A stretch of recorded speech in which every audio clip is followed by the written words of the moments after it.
we're going to have a lesson, Black History Week.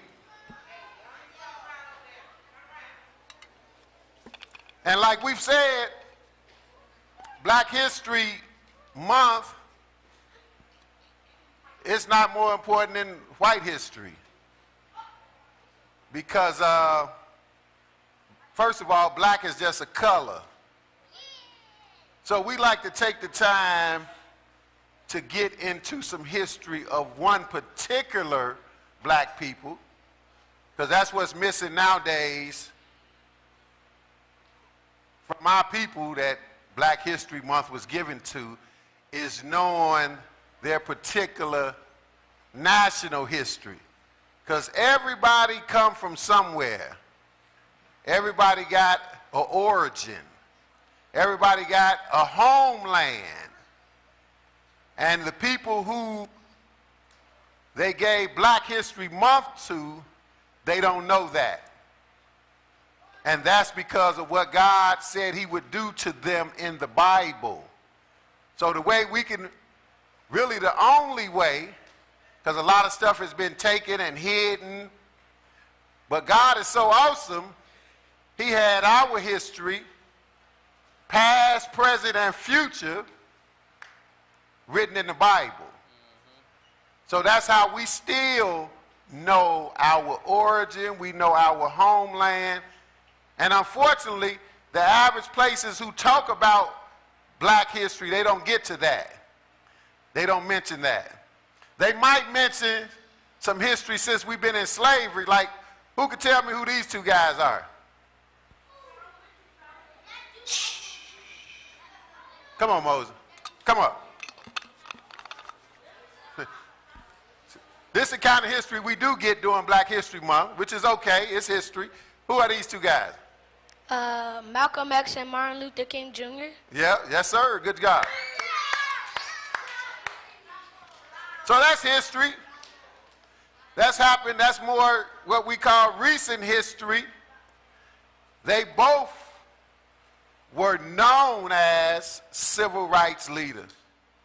So, by the way, shout out to Malachi.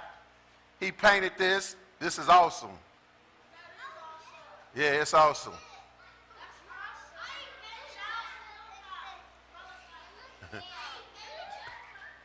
But what we practice here is going beyond recent black history like that. It's a whole lot of other people that we could talk about in recent history.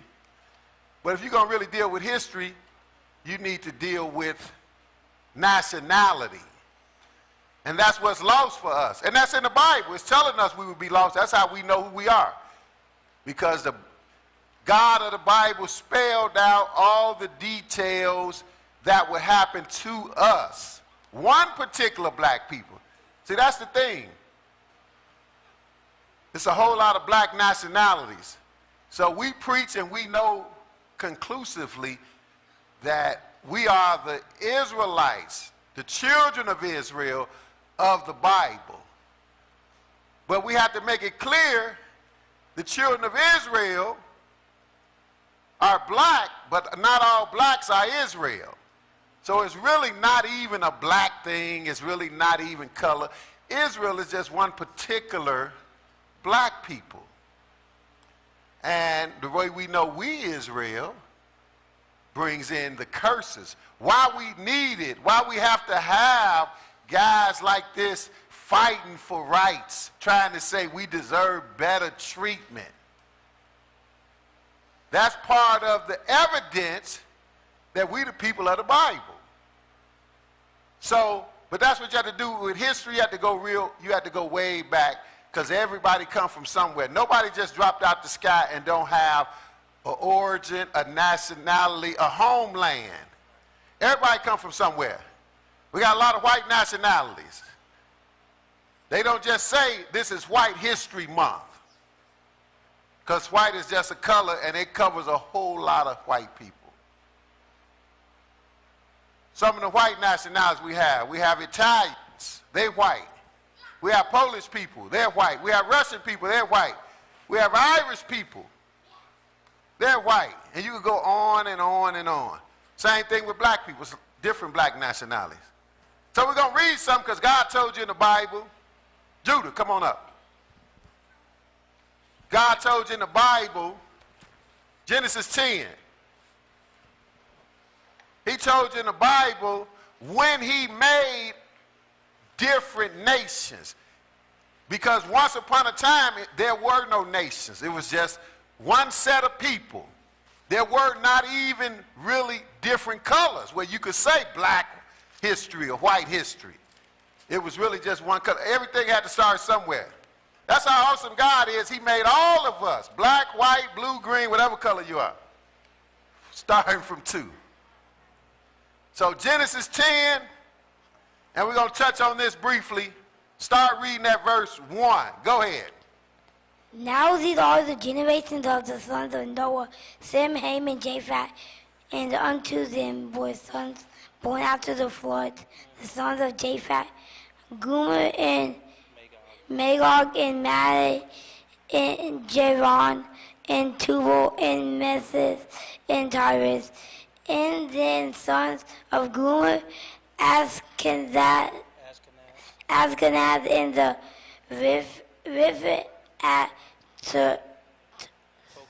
Togarmah, and the sons of Javan is Eliza and Turdan, Kedem and Dudanim. Verse 5, read it. These were the isles of the Gentiles, divided in their lands, every one after his tongue, after their families and their nations. Okay, very good job. Give him a hand.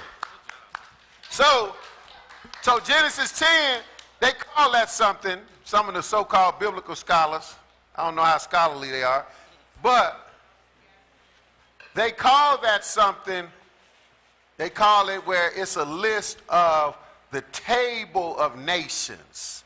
The table of nations. Because that's what Genesis 10 does. After what's called the flood of Noah is when God started making nations. And he started to lay them out in Genesis 10. So he just read a lot of people. We couldn't hardly understand those names or none of that because it's old-fashioned names. But all of those represent nations, nationalities, not colors per se. Because it's not even really, when you get down to it, it's not even about color. It's about nationality.